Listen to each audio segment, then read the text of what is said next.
Excited to talk to you about LinkedIn. I love LinkedIn, Sandra. Do you? So, as a career coach, how are you seeing LinkedIn being used? So can I tell a story real quick? Yeah, start with a story. Because I was thinking about LinkedIn and I was thinking about its evolution for me and how I use it. So I got on LinkedIn in 2009, I think.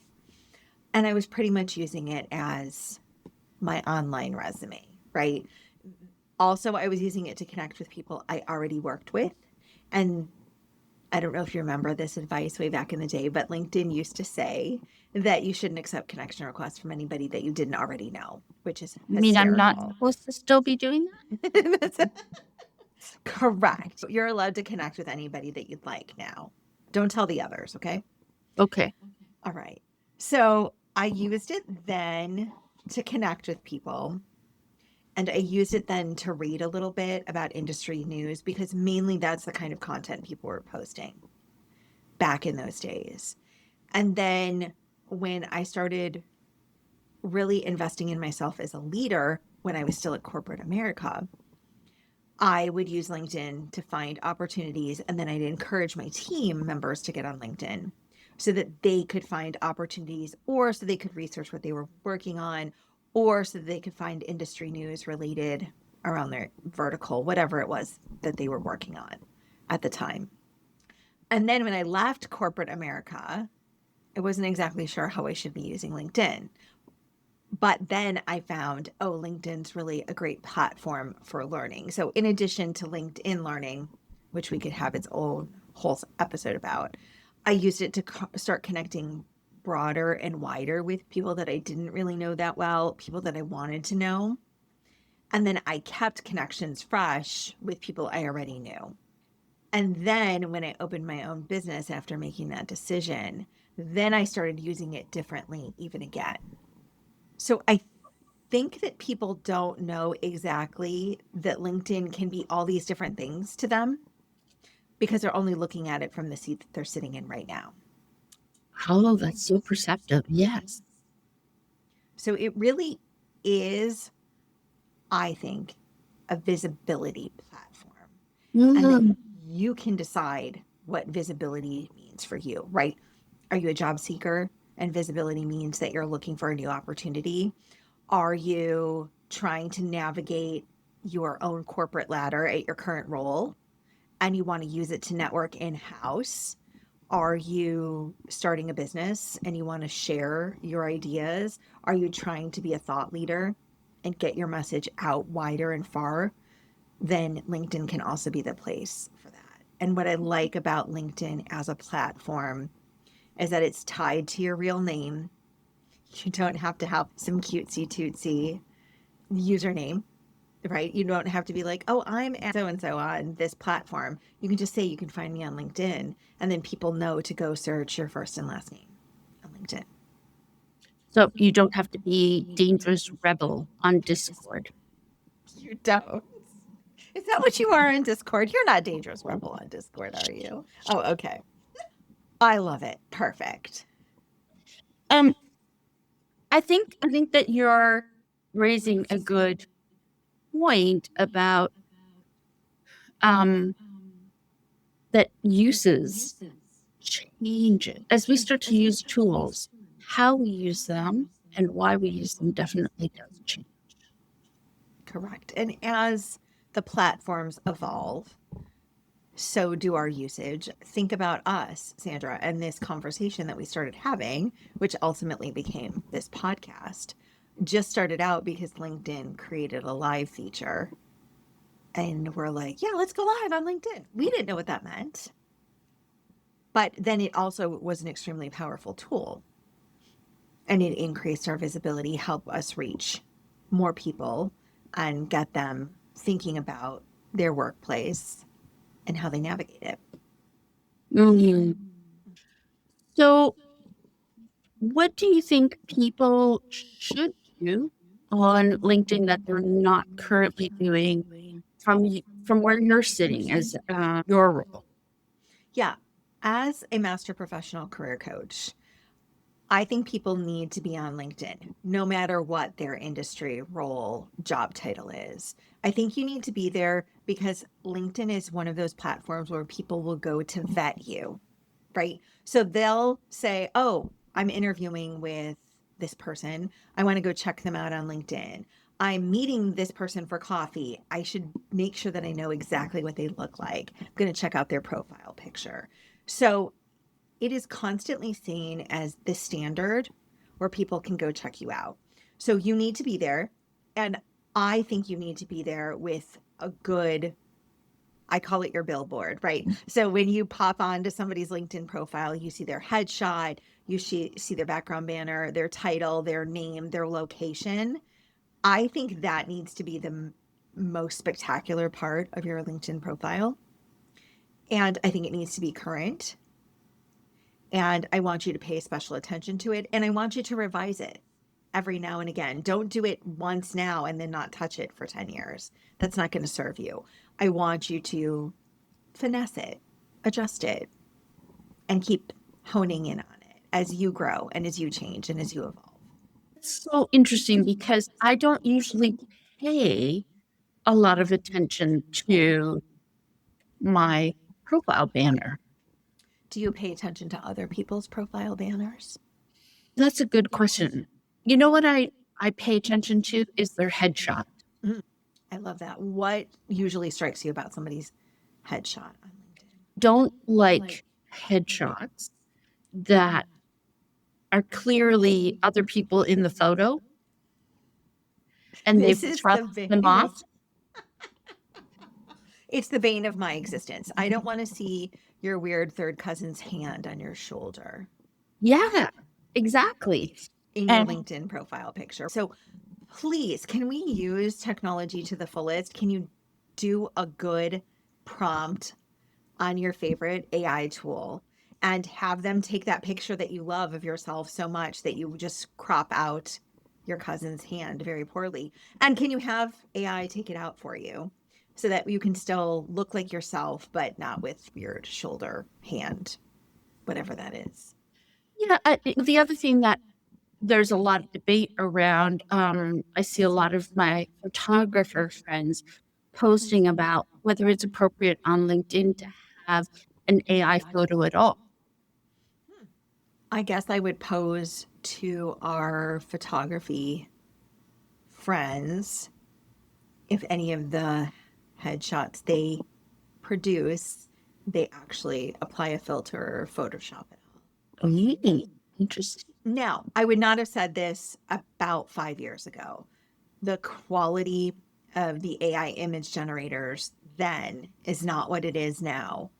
And now, with a really strong prompt, you can get a really good image and you can finesse a current image you have, like to put on a different outfit or to change the color of the blazer that you have on in the image already, or to put a different color, quote unquote, lipstick on. So I've been using this one headshot and it is AI enhanced. Let's say that it is truly an image of me. It's a selfie I took.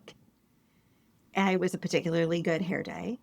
And I wished I was wearing something different because it was very casual and I wanted it to look a little bit more formal. So I asked ChatGPT to put me in a blazer and it did. Interesting. I think the other interesting part about images that I look at is, not just is it somebody's, was it clearly that there was somebody else in the video Mm. and or in the picture and they cut that person out, but also, is it a current picture of them? Yes. I've started since the pandemic. I've stopped my hair, right?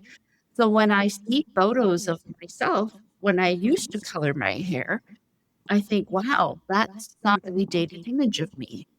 And so what is on your profile now? A current photo that was taken by a professional photographer. Yes. And it looks gorgeous, by the Oh, way. thank you. So, Sandra, I am a fan of real photography, real imagery.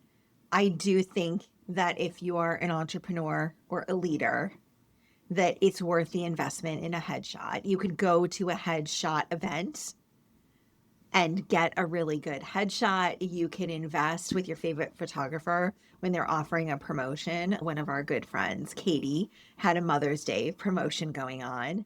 There's times of years when it's a really good investment to do a headshot, and you deserve it, and it's something you'll use all the time. And I also think it can be true at the same time that if investing in a headshot is a barrier to you having a good high quality photo, then the next best thing is to do an AI enhanced image and put it up there and have a good quality photo of you that looks like you currently and isn't something from 10 years back. Yeah, exactly. So let's not let it be a barrier, and let's not make perfect the enemy of the good and put a picture up there, because that's the worst thing. When I see those gray bubbles and those gray boxes and I'm trying to vet someone on LinkedIn, right away I stick them in the no pile because I can't see you. I can't give you that virtual eye contact, and then I don't know who you are. The other thing is, you could have a photo up there, but because you have a setting set up wrong, only people that are already connected to you can see the photo. Oh, that's interesting. So I need you to make sure that if you're on LinkedIn and you want to be found, that you have the settings in your favor so that you can be found. I think the other important part is that people should use a photo that is like shoulders and head, because some people I know use photos that are more longer focus, and then you can't see them. I love this point. So, go ahead and upload the further away, the longer focus photo, and then zoom in on it. As long as it doesn't degrade the quality, there's actually tools in the LinkedIn image uploader where you can zoom in, you can straighten it out. If not, stick it in your free Canva account and enhance it there, take out the background or zoom it in and enhance it. Because Canva has some AI tools as well that can help you enhance your image and make it really LinkedIn ready. Like you said, this day and age, there's no reason not to have a very reasonable photo of yourself. Correct. Yeah. Just do it. And then what else do you tell your folks?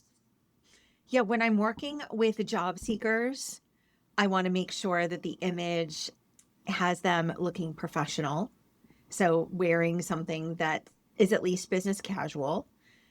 I want a smile and I want them looking straight ahead. So, none of the like side shoulder. I'm thinking, yeah, none of the cutesy photography things that they used to do when we were getting our school photos taken, right? It's a very straightforward headshot. Yes, and not over your shoulder. Have it be professional. So that's what I'll say. And then having a complete billboard or first impression. So when I pull up your account, either on my mobile device, because about 80 something percent of all LinkedIn users use it on their mobile device.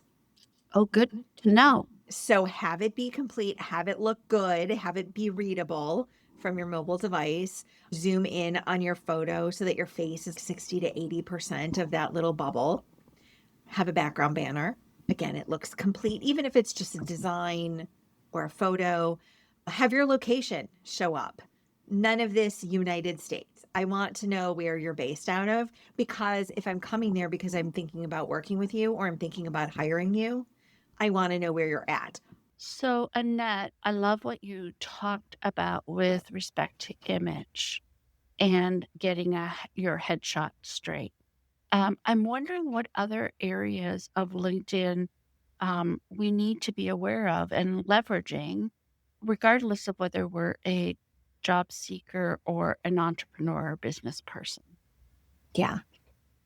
Sandra, you really want to apply the things that you know about search engine optimization to your LinkedIn profile. Because when people are searching on LinkedIn, they can search by multiple different factors. If you're a job seeker and your company has you using LinkedIn Recruiter to find the best candidates, then there's tools that can tweak and find the skills, the talents of the job seeker through their LinkedIn profile. So, some of the most important sections are location, especially for job seekers, especially for business owners, right? And I subscribe to choosing the larger metropolitan area for your location and not just your individual city, right? So if you use, for example, I'm thinking like Brecksville, 44141 is Brecksville, Ohio's code, right? You can choose that as your location, and then it's very specific, Brecksville. So if you're a job seeker and somebody maybe from the east side sees that, and they'd be like, ooh, I'm going to just think that they don't want to drive to Mentor from Brecksville. You could eliminate yourself from Right. opportunities, right? Because somebody's making a judgment or they're making a thought about you based on their own willingness to drive in from a certain location. So instead of being from Brecksville and saying you're from Brecksville, if you hit the drop down where the zip code field is, Yeah. also get a choice that says Greater Cleveland. Oh, I see. Yes.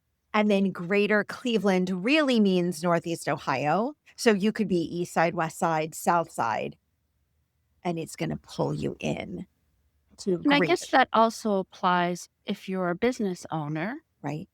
and especially if you can do and provide your services over Zoom, Yeah, right? Because people might exclude you if they're thinking, oh, I don't want to drive all the way to Mentor. Oh, but we can just jump on a Zoom call and talk about what it is that I need, and then we can do the rest of it some other way. absolutely. Absolutely. So don't, people think being more specific about location is good. And in this case, I want you to draw from a larger area of opportunity by not being so specific.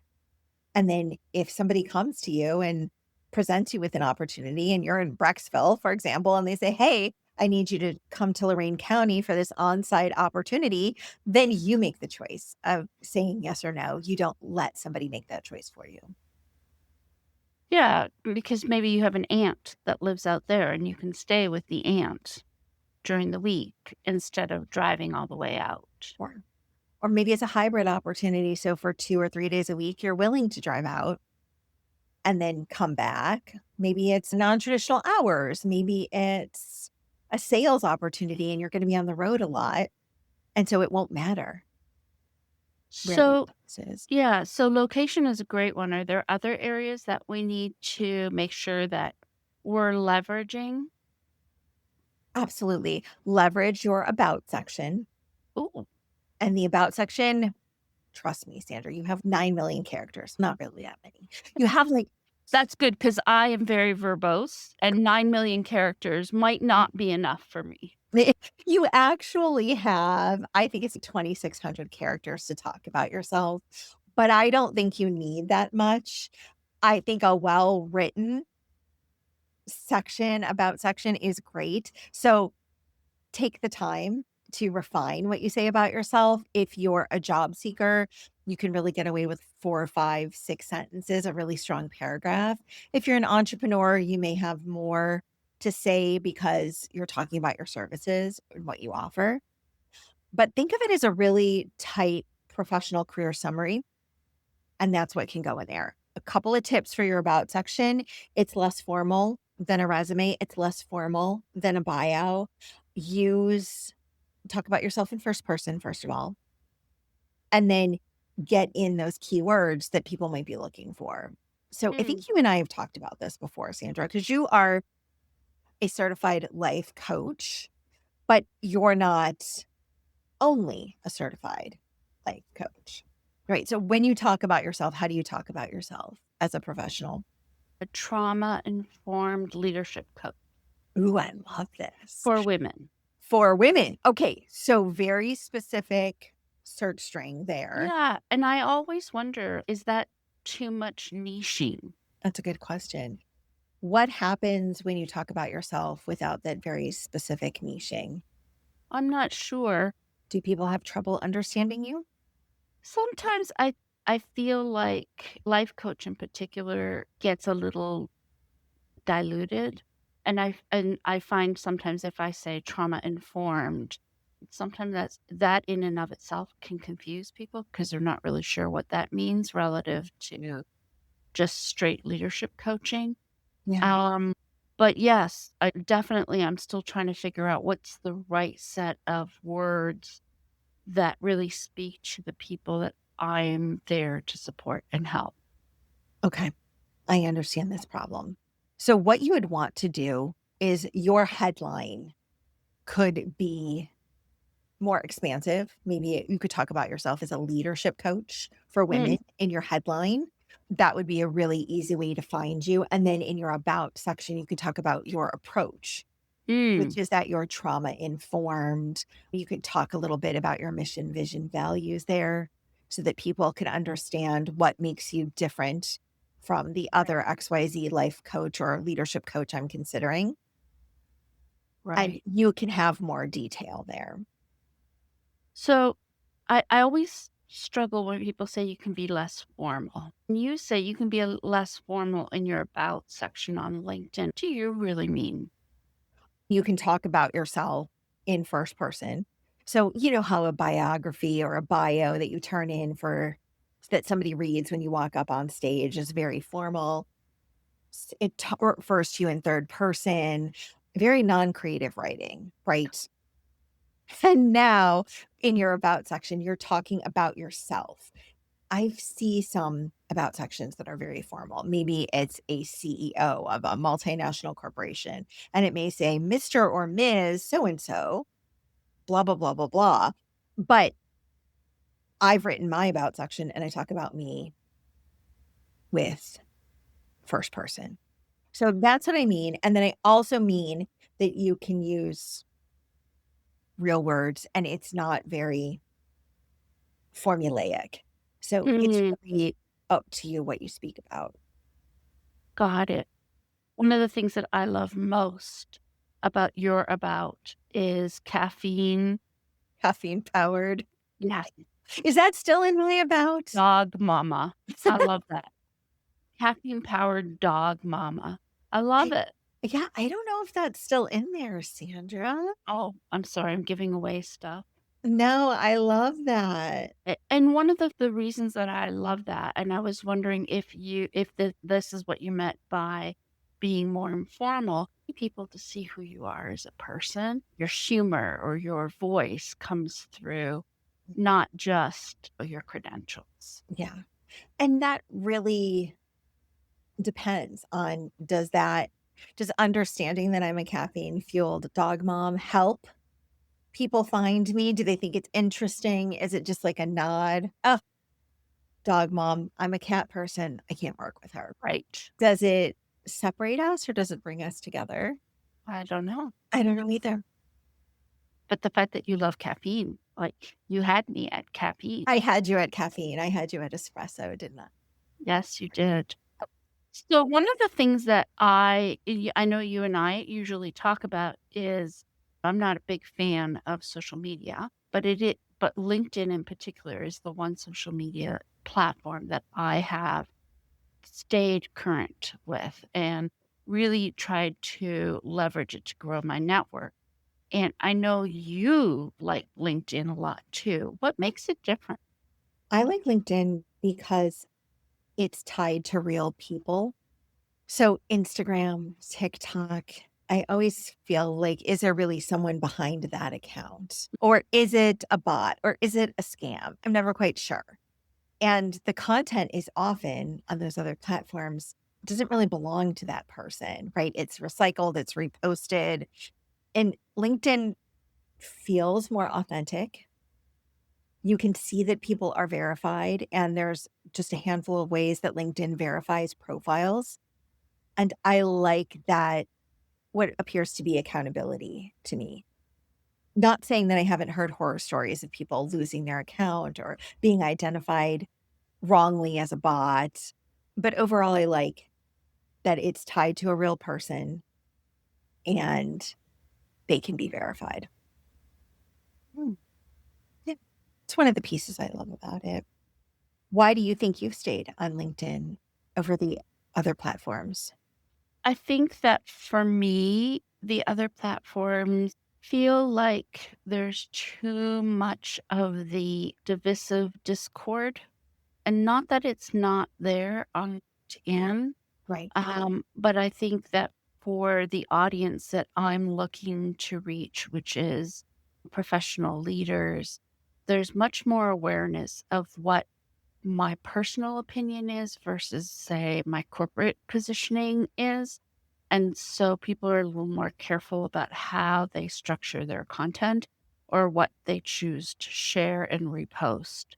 And so I find it less provocative. Okay. Less provocative, more educational? Yes, oftentimes more educational, and I would say more conversational too. Yeah. Not that we can't get into debates on not that we can't get into debate on LinkedIn, and people do. They certainly get back and forth Yeah. on hot topics, but I think it's also more grounded in context. There's more, here's the article, here's the information, here are the facts, much less mudslinging. Yes. Less feelings, Yes, more data driven decisions, more back it up. yes. Yeah. I like LinkedIn as a learning platform as well as a social platform. I don't know how social it really is, except that you can make connections and you can find other people that connected. I could find you and say, "Oh, Sandra, I see you know somebody at such and such an organization. I've been trying to talk to them forever. Could you introduce me?" So Mm, the networking piece, I guess, in a way, does make it social, more social than it has been before.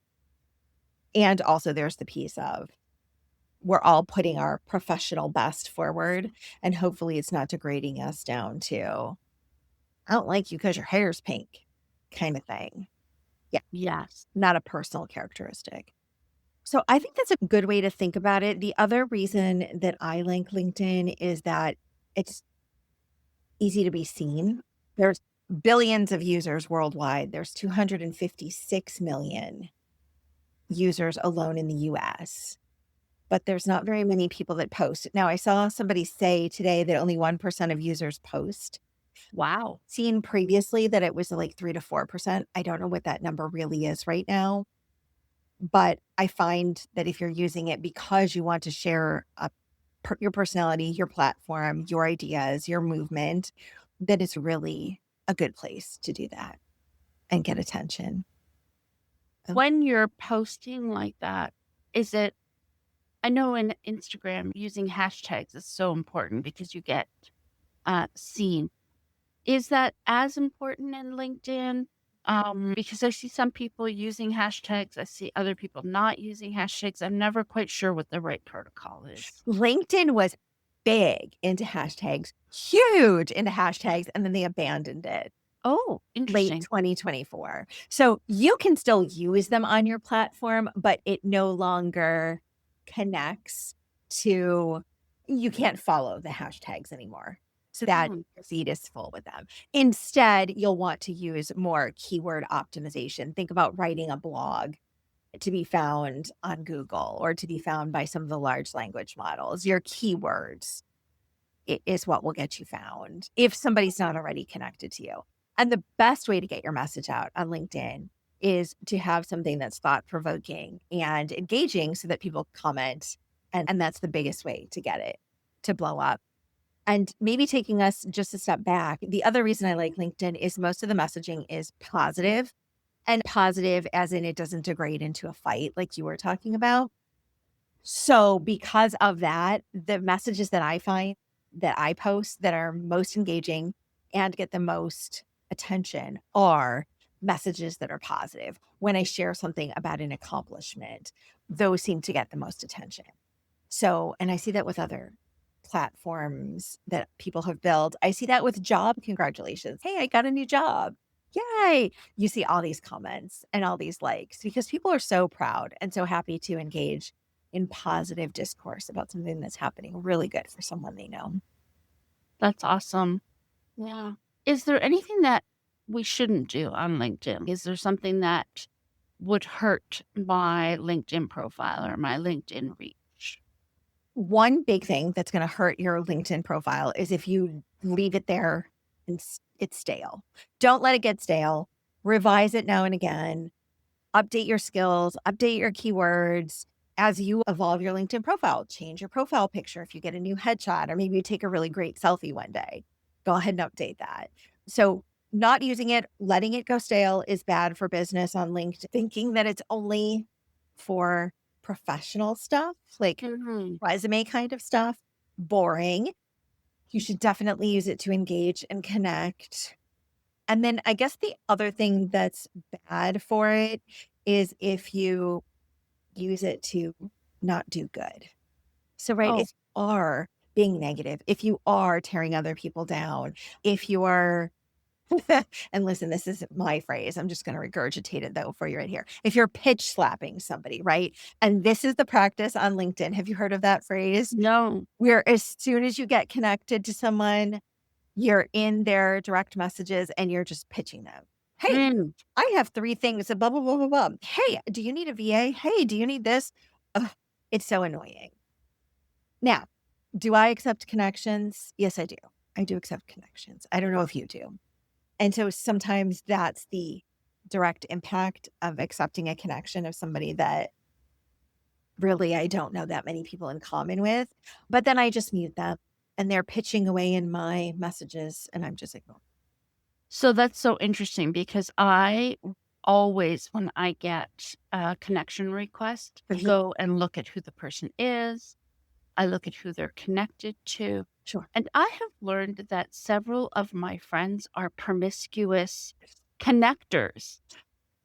Are you talking about me, Sandra? I'm not mentioning any names, but several of my friends are not just very discerning when it comes to accepting connection, and they're just promiscuously accepting everybody, and I'm like, "Okay, I'm gonna be a little bit more choosy and discerning when it comes to accepting requests." And it's very interesting. I particularly do not like people who send me a connection request and they're already pitching me in the connection request. So those are an automatic no. Although I have turned the tables on them a couple of times and said, look, if because sometimes you know the pitch is coming, but they Yeah. disguise it by saying, I'd really love to network with you. Sure. Why don't you tell me why you love doing what you do? And let's get to know each other. It's amazing the number of people who don't respond to that because it really was about just pitching me something. So I'm always open to true request connection requests. I'm always open to true networking. And I really am genuinely interested in why you love to do what you're doing. But I will very rarely just accept a connection request when it comes through, in part because I feel like when they're connected to me, that also opens up all of my connection network. And I don't know that everybody that I know is worthy of meeting everybody else I know. And why do I have Seinfeld skits running through my head now? The moment Because I I said feel like worthy. we created promiscuous connectors. I think you just Yes. created a phrase that should be part of the LinkedIn lexicon. Yeah. Yeah. I am not a promiscuous connector. You have to be worthy. And I guess I have to admit that, hello, my name is Annette Garsteck, and I'm a promiscuous LinkedIn connector. Feels so good to say that out loud. Whew, But you know what? I think there's certainly benefits to both, right? definitely. You have a ton of connections, and we never know who those people are connected to, and when you post something, that opens it up to their network as well, and so people are seeing your posts in a way that they're not seeing mine, simply because I'm being a little bit more guarded. Sure. Um, so yeah, there's certainly advantages and disadvantages to both approach. Correct. And then the other thing that I love that you talked about is protecting your connections. And Sandra, you can do that with a simple setting. You can go ahead and say, mask my connections. So it will say Sandra has over 500 connections, but nobody can click on them and see who they are. So Yes. if you have a fairly big network, you can protect them that way. And by the nature of what I do as a career coach is many of my clients are like, nobody's going to see we're connected, right? So I like to protect my connections that way because many job seekers are not conducting an open public job search. It's usually Yeah. confidential or covert. Mhm. Yeah. And I think that's the other aspect of what keeps LinkedIn a little bit less mudslinging because your employer can see what you're posting, right? They can see how you're responding. And those things tend to get back to HR and your corporate business, and they do reflect. And yeah, Yeah, much more, I think, than in other platforms. yeah, absolutely correct. And so let's keep that in mind. If you are employed in corporate America or you're employed in any job, government job, whatever, you should be thinking of that. You should be acting in accordance with your company's social media policy on LinkedIn, because if not, it's very traceable back to you and your company. Yes. There's With that accountability again. with very I don't know what to say, how to say what I want to say. Something posted innocently, something posted in the heat of the moment, something posted without a lot of forethought can have ramifications that you never expected, and for everybody involved. Yeah. Last summer was a great example of not realizing how things were going to backlash. So, certain concerts. Yes. I remember that now. Yes. Yeah. Yeah. All right. So, Annette, we have talked a lot about good ways to use LinkedIn, good things to keep to put in your profile. Next time, I would love for us to talk about maybe some trauma informed ways to leverage networking in a way that protects women. I would love to talk about this with you. And I'm going to ask you to do most of the talking on that, if that's okay. Yeah, sure. Sure. I think one of the things that social media opens up is a lot of gray area as it relates to women and how to post about what you're doing, when you're doing it, where you are, how to connect with you. I think those are all important topics. And I know that you will have lots of information for us on what we can do to ensure that we're protected. I love that. I will definitely be prepared to chat all about that, Sandra. Okay. All right. And for anybody listening, if this is the kind of conversation that you wish you could have with your work bestie about how to use tools for your professional life, how to navigate career, how to navigate things that happen to you during your career, then Sandra and I welcome you to head over to exposingthehiddenreality.com and join our newsletter, and we send out really good insights, and we'll let you know when the next episode is posted. Yay. Sounds good. I'll see you next week. See you next